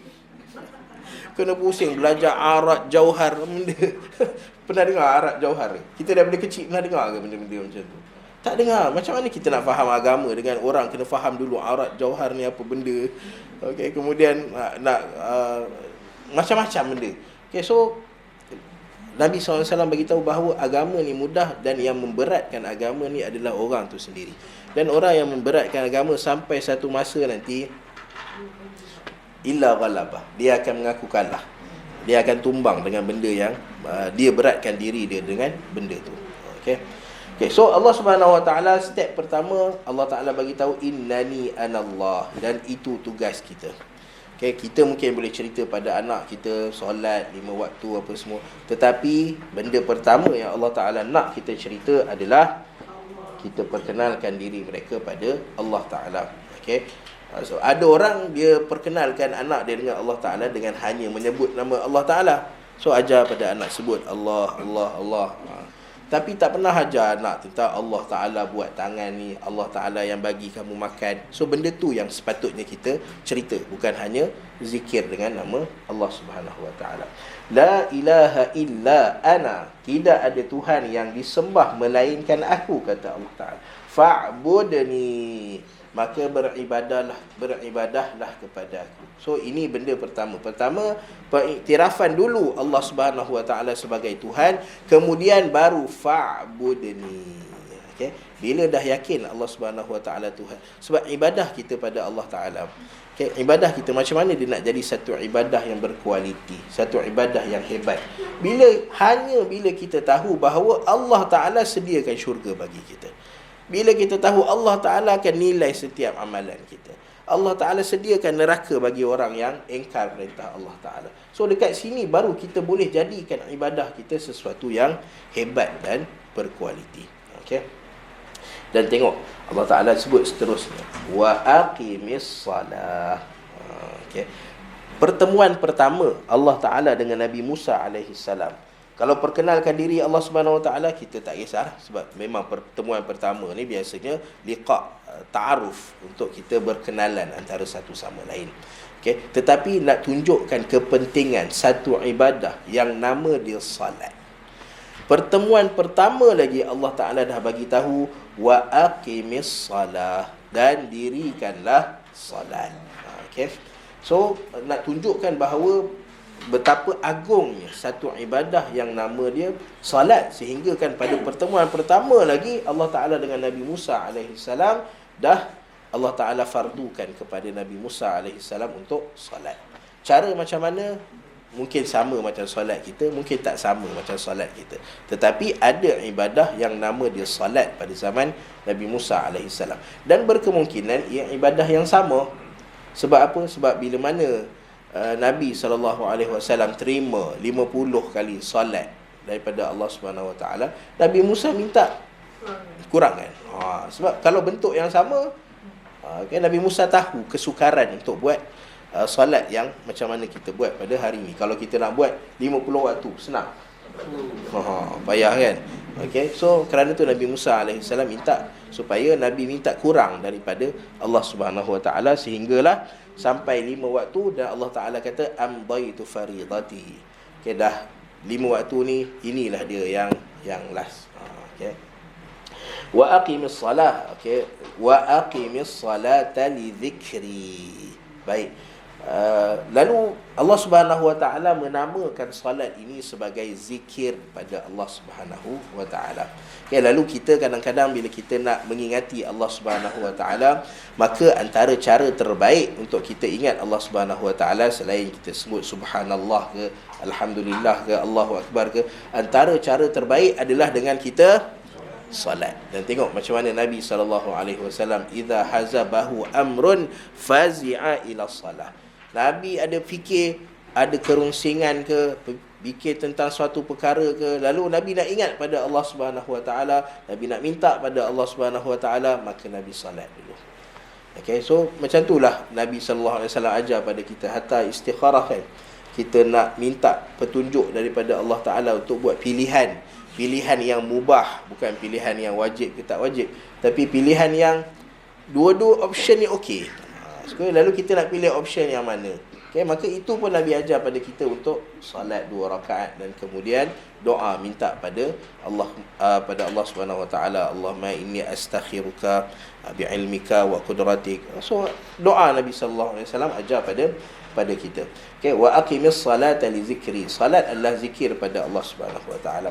Dan zikir juga maksudnya mengingati Allah Subhanahu wa taala. Okay. Dan bila mana solat tu untuk mengingati Allah Subhanahu wa taala, maka orang yang terlepas solat bukan kerana sengaja, okay, maka Allah Subhanahu wa taala benarkan untuk dia solat balik. Okay, untuk sempurnakan solat dia. Okay, macam contoh Nabi SAW kata, man nasiya salatan aw nama anha falyusalliha idza dzakaraha. Siapa yang tertidur, okay, dia tertidur, katalah dia tidur malam dan kemudian dia tak bangun subuh, melainkan setelah keluar waktu subuh, maka bila dia bangun tu apa perlu dia buat? Dia solat. Pasal apa? Sebab solat tu adalah untuk mengingati Allah Subhanahu wa taala. So dia rasa bersalah pada Allah Subhanahu wa taala, lalu dia solat untuk ingat pada Allah Subhanahu wa taala.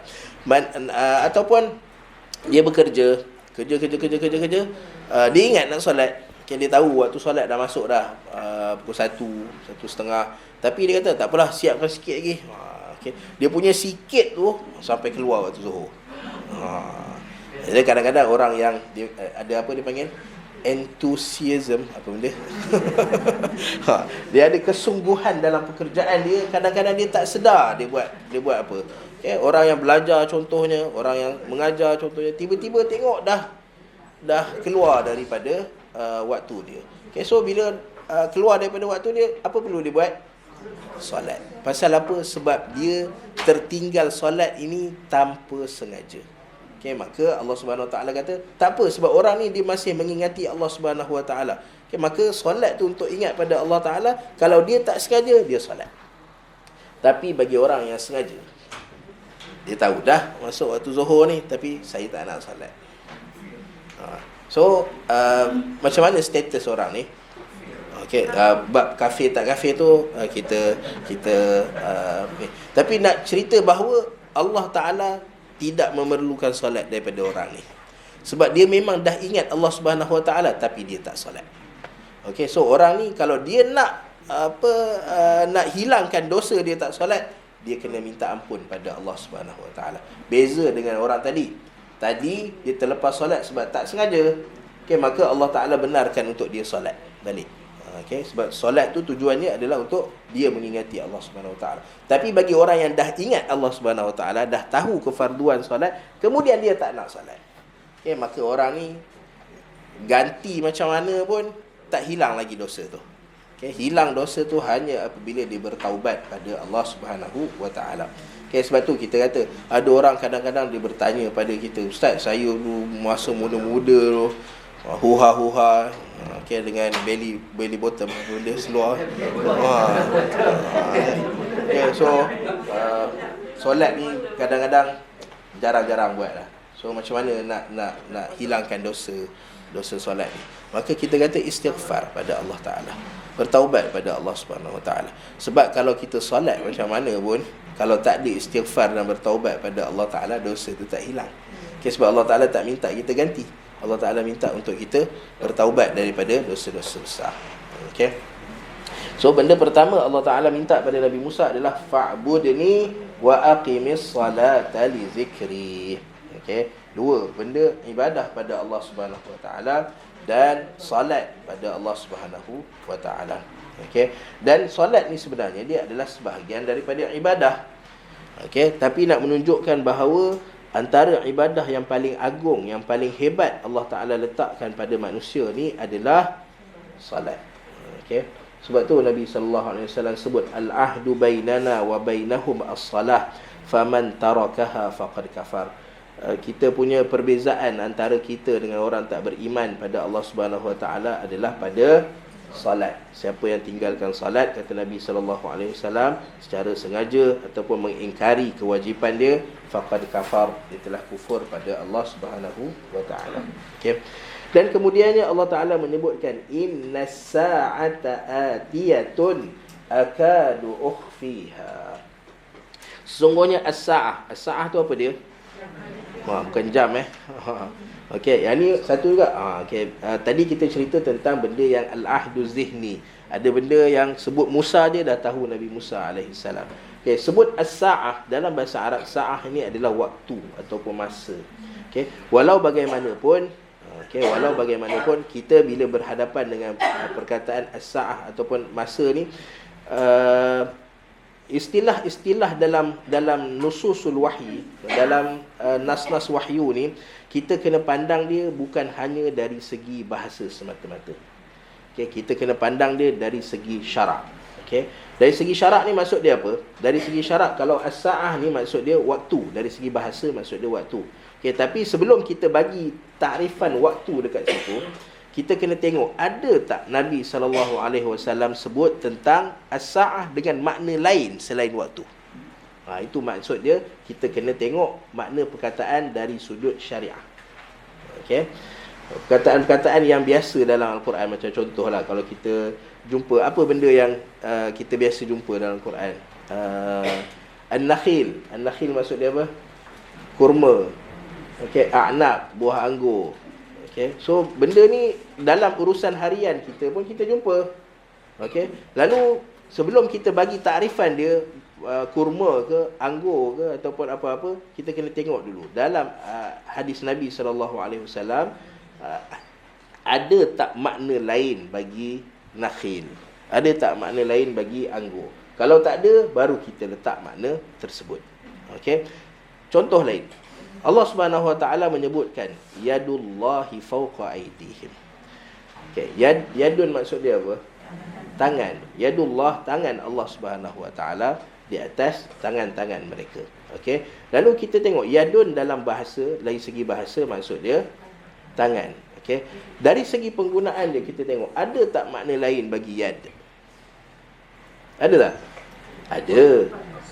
Yad dalam bahasa Arab juga membawa makna kekuatan, kehebatan. Okey.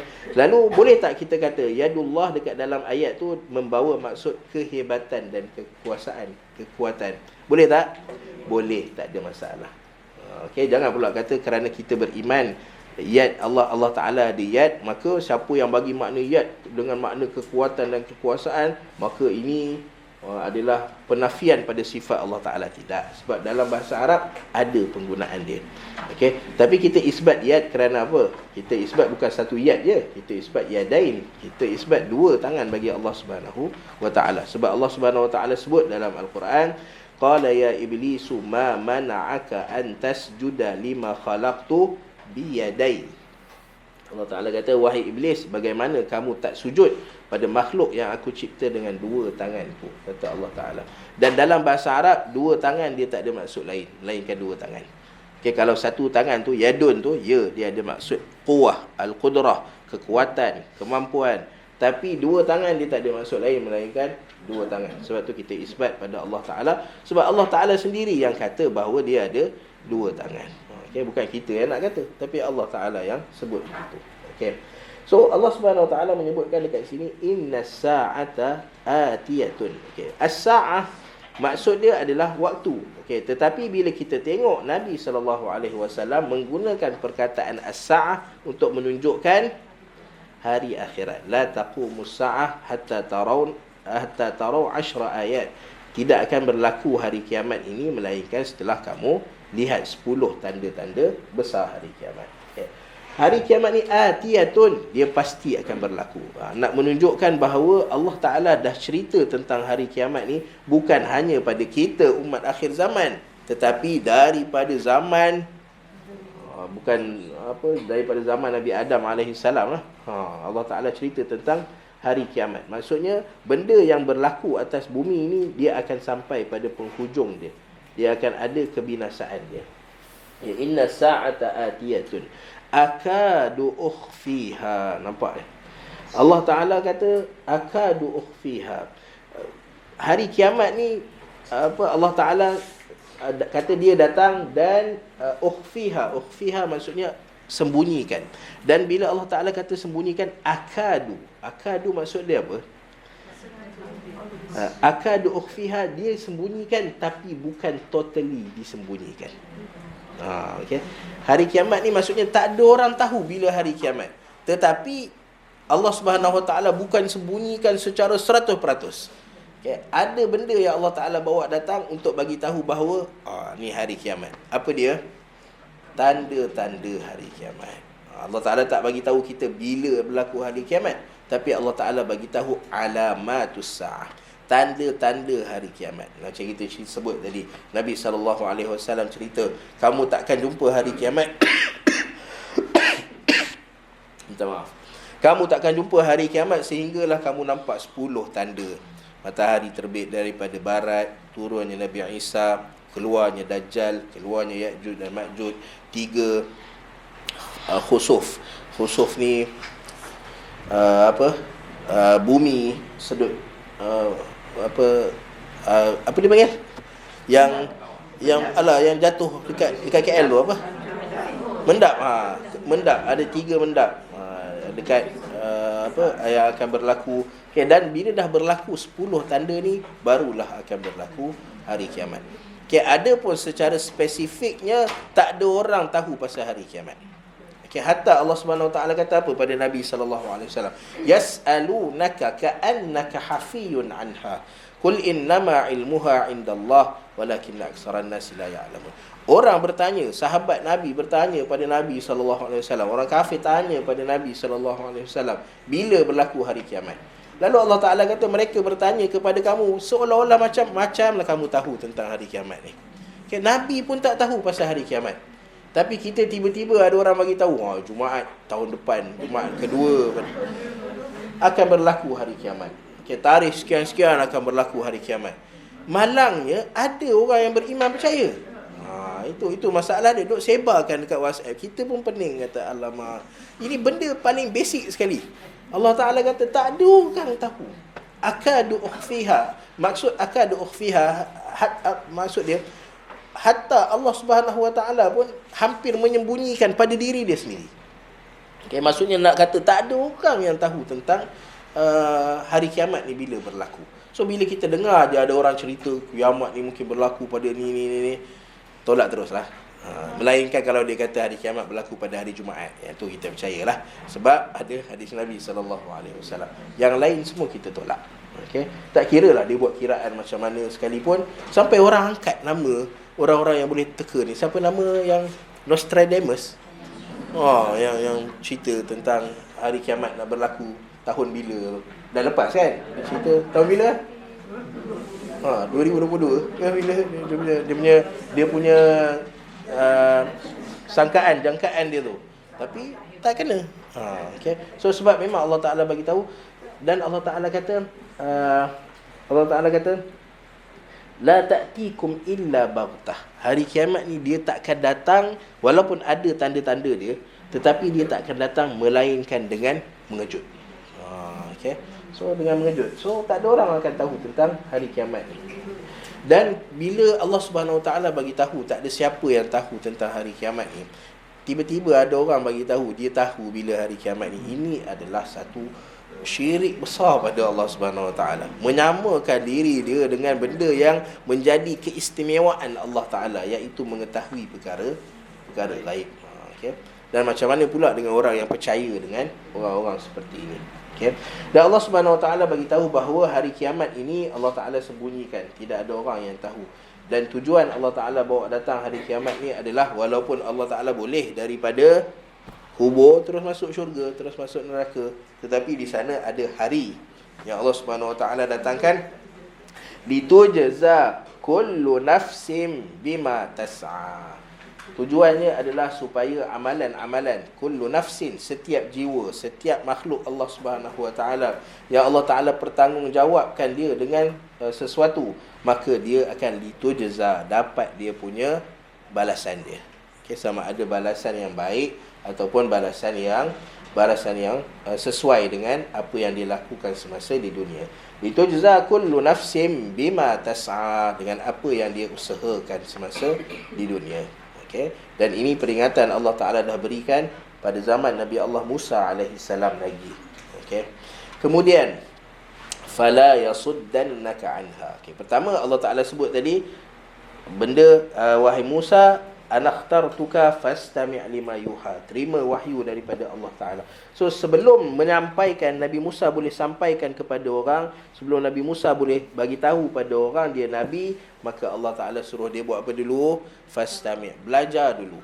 Belajar dulu. Sama macam kita nak bercerita pada orang, kita nak sampaikan ilmu pada orang, maka kita perlu ada ilmu tu dulu. Kalau ilmu tak ada, macam mana kita nak cerita pada orang? Okey. Dan kemudiannya Allah Subhanahu Wa Taala bagi tahu pada kita, fa'budni. Okey, dah kalau kamu dah dapat ilmu ni dan dah kenal Allah Subhanahu Wa Taala sebagai Tuhan, maka buktikan dengan ibadah pada Allah Taala, terutamanya as-salah. Okey, terutamanya solat kita. Okey, tengok saya selalu sebut, kita nak tengok kita punya ibadah kita, tengok pada doa kita. Okey, dan Allah Subhanahu Wa Taala nak bagi tahu pada kita, kamu nak tengok kita punya ingatan kita pada Allah Subhanahu Wa Taala macam mana, tinggi ke tak tinggi ke, selalu ingat ke tak selalu ingat ke, tengok pada solat kita. Okey. So dan kemudian Allah Subhanahu Wa Taala bagi tahu, fala yasuddannaka anha man la yu'minu biha wattaba'a hawahu fatarda. Lalu Allah Taala kata, wahai Musa, fala yasuddannaka anha, jalan yang kamu pilih ni, bila kamu ambil daripada wahyu Allah Subhanahu Wa Taala, okey, jalan yang kamu pilih ni akan ada yasuddan. Apa maksud sad? Halang. Ya. Sad maksud dia halang. Akan ada orang yang menghalang kamu daripada buat benda ni. Okey. So itu fitrah Allah Subhanahu Wa Taala. Tadi pagi saya dengar cerita tentang iblis. Apa masalah dia dengan Adam? Apa masalah dengan Adam? Tak ada masalah pun. Ada Nabi Adam pukul dia ke? Nabi Adam burukkan dia depan Allah Ta'ala ke? Apa Nabi Adam buat kat dia? Tak ada. Kita pun kata, apalah masalah iblis dengan aku ni. Bahkan lagi power, sebahagian manusia ikut iblis pun. Okay, so apa masalah iblis dengan anak Adam sampai dia janji depan Allah Subhanahu Wa Taala, fa bi'izzatika la ughwiyannahum ajma'in, aku akan sesatkan semua ni, semua masuk sekali neraka dengan aku. Apa masalah dia? Okey, so masalah dia tak ada masalah sebenarnya, tapi sebab Allah Subhanahu Wa Taala datangkan dia sebagai ujian kepada manusia. Okey, so Allah Taala dah bagi tahu bahawa sesiapa yang ambil wahyu daripada Allah Taala, yang ambil ilmu daripada Allah Subhanahu Wa Taala, sebab Adam ni sebelum dah kena warning. Okey. Okey, Nabi Adam alaihi salam, sebelum dia dapat ilmu, iblis ada kata apa-apa ke? Saya cakap apa-apa. Tapi dia hanya datang, dia punya keingkaran tu setelah Allah Taala bagi ilmu pada Nabi Adam alaihi salam. Okey, kita pun kalau kita tak ada ilmu, ada orang kacau kita tak ada. Tapi bila kita ada ilmu, tengok macam-macam berlaku pada kita. Dan sad ini adalah menghalang. Dan Allah Ta'ala kata, macam mana kita nak tahu ilmu tu ilmu yang betul atau tidak? Fastami' lima yuha. Bila kita ambil daripada wahyu Allah Ta'ala, sama ada daripada Al-Quran atau hadis Nabi SAW, ilmu tu insya-Allah akan jadi ilmu yang baik bagi kita. Dan bila kita ambil je ilmu tu daripada wahyu dan kita nak sampaikan, maka ketahuilah akan ada orang yang akan sekat kita. Okey, dan Allah Taala kata apa pada Nabi Musa? Fala yasuddannaka anha, dan janganlah biarkan diri kamu disekat. Maksudnya sekatan tu akan ada, tapi cari jalan macam mana nak lari daripada sekatan. Macam mana nak buat yang kita boleh dipanggil apa? Nak langkau sekatan tu. Okey, so fikirlah cara macam mana. Okay, maksudnya Allah Subhanahu Wa Taala tak nak bila ada sekatan kita terus, alamak tersekat, tak payahlah, kita stop lah. Okay, so mengajar kena tarik tauliah, okay, stop lah, tak payah mengajar dah. Okay, so Allah Subhanahu Wa Taala tak nak. Okay, benda depan ni Allah Taala dah bagi tahu, kalau kamu nak lalu jalan ni, kamu akan berhadapan dengan benda ni. Tengok para nabi dan rasul. Nabi SAW bila berhadapan dengan orang-orang kafir yang nak bunuh Nabi SAW, nak bagi ancaman pada Nabi, cederakan Nabi, bagi kata-kata kesat pada Nabi, Allah Ta'ala kata apa? Qul ma kuntu bid'an minar rusuli. Aku bukan, wahai Muhammad, bagi tahu pada manusia dan pada diri Nabi SAW sendiri, Nabi bukan rasul pertama. Sebelum Nabi dah ada lagi rasul-rasul yang berhadapan dengan benda yang sama. Nak tunjukkan ini sunnah Allah Subhanahu Wa Taala di atas muka bumi. Kita pun janganlah kita dah pilih jalan ini, jalan nak pegang dengan wahyu Allah Subhanahu Wa Taala ni, tiba-tiba kena sikit tulis dalam Facebook, oh tak tahan saya kena dengan benda fitrah.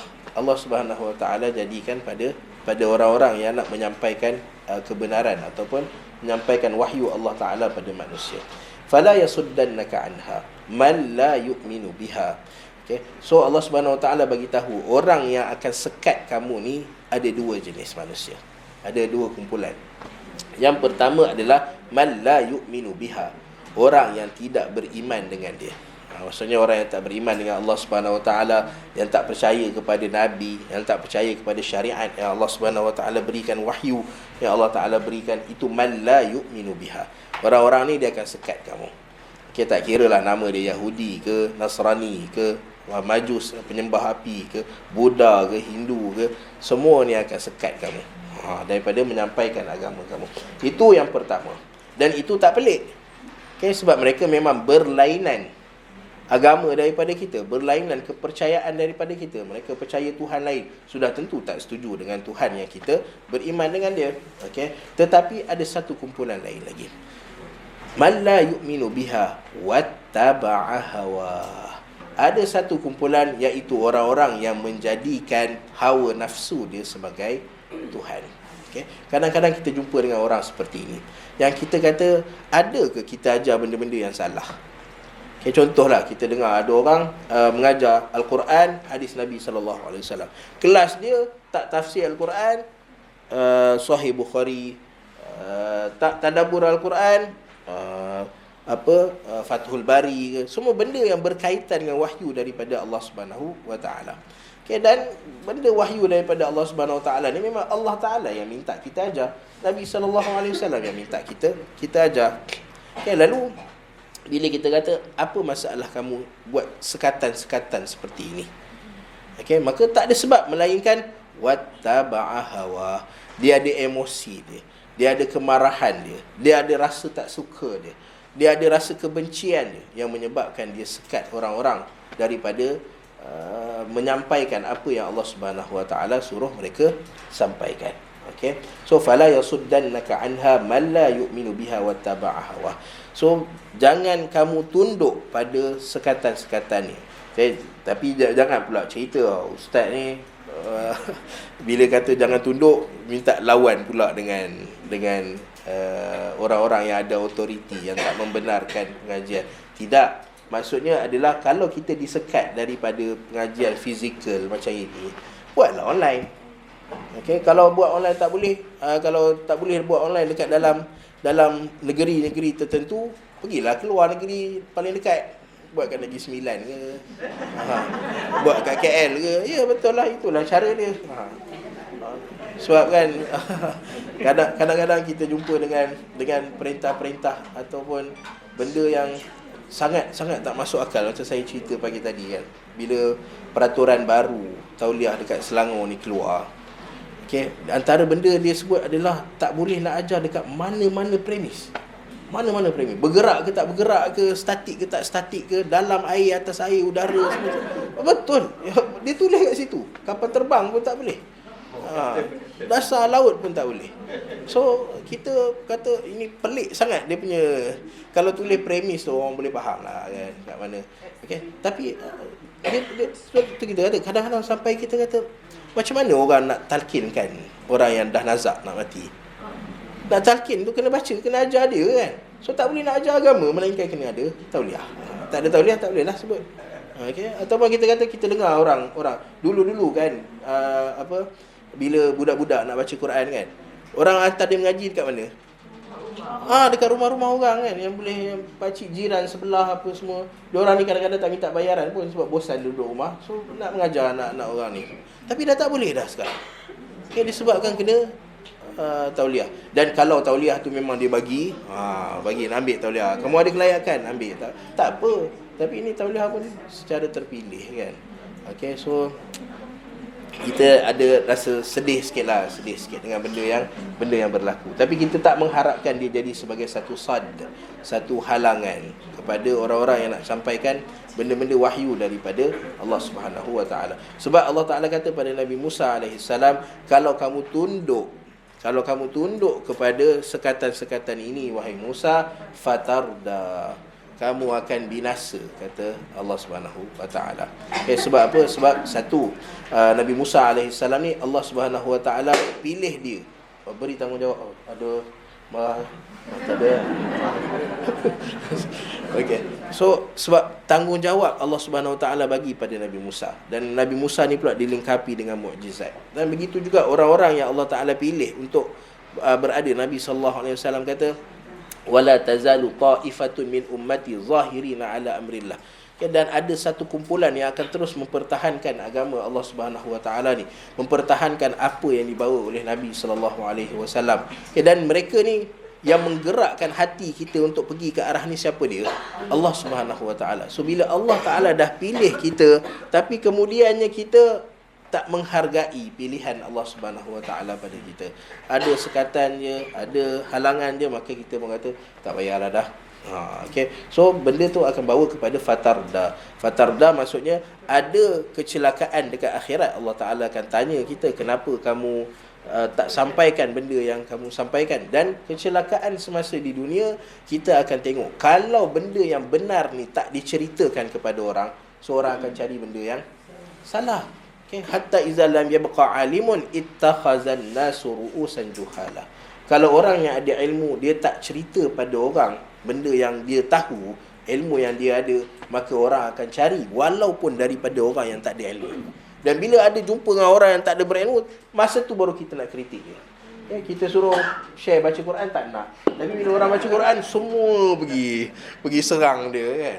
Okay. So kita tak nak jadi macam tu. Contoh kecil. Contoh besar dia adalah kita tak nak cerita pada orang tentang akidah yang betul. Okay. Tak nak cerita pada orang tentang macam contoh kesan daripada wujudnya selawat akbar ni dekat masjid-masjid, dekat surau-surau, menyebabkan kelas pengajian ilmu sebahagiannya terhenti. Okey, kuliah-kuliah yang sekejap 40 minit antara maghrib dengan isyak, kuliah antara lepas solat subuh, berapa banyak kuliah terhenti disebabkan nak menyanyi tapi guna nama selawat. Menyanyi, benda tu menyanyi, dan nak guna nama selawat. Okay, tapi kita tak cerita. Lalu bila tak cerita, orang akan kata, oh boleh lah ni, tak ada orang tegur pun, tak ada orang bagi tahu salah pun benda ni. Okay, so lama kelamaan dia dah jadi kebiasaan. Pada waktu tu takkan kita nak cerita betul apa benda ni salah. Masa benda tu berlaku, kenapa kita tak berikan teguran kita tak betulkan kesalahan yang berlaku. So itu yang Allah Ta'ala maksudkan fatarda, kamu akan masuk ke dalam kebinasaan. Okay. So itu antara cerita yang Allah Subhanahu wa taala bawa kepada kita tentang cerita Nabi Allah Musa alaihi salam. Dan panjang lagi cerita dia. Sebab sebahagian besar daripada surah Taha ni adalah cerita tentang Nabi Musa alaihi salam. Dan belakang dia Nabi, kita cerita hari tu kan, bahawa antara cerita yang Allah Subhanahu wa taala nak highlightkan, Allah Taala dah bagi dah gambaran beberapa cerita dalam surah Maryam. Okay, tapi Allah Taala nak detailkan lagi, Allah Taala nak tunjukkan lagi, sebab asal surah Maryam Allah Taala kata apa? Zikru rahmati rabbik. Allah Taala nak cerita tentang rahmat Allah Subhanahu wa taala. Allah Taala nak cerita tentang diri dia. Dan antara cerita yang memperkenalkan kita dengan Allah Subhanahu wa taala adalah kisah Nabi Musa alaihi salam dan kisah Nabi Adam alaihi salam. Inilah kisah yang ada dalam surah Taha. Insya-Allah kita akan sambung kisah Nabi Musa alaihi salam dalam ayat-ayat yang seterusnya, insya-Allah. Apa yang baik itu daripada Allah Subhanahu wa taala, yang buruk itu tentunya daripada kekurangan dan kelemahan diri saya sendiri. Maka kita tangguhkan dulu perkongsian kita pada pagi ini dengan kafaratul majlis, tasbih kafarah. Subhanakallahumma wa bihamdika asyhadu an la ilaha illa anta astaghfiruka wa atubu ilaik. Wa sallallahu ala nabiyyina Muhammad wa ala alihi wa ashabihi ajma'in. Walhamdulillahi rabbil alamin.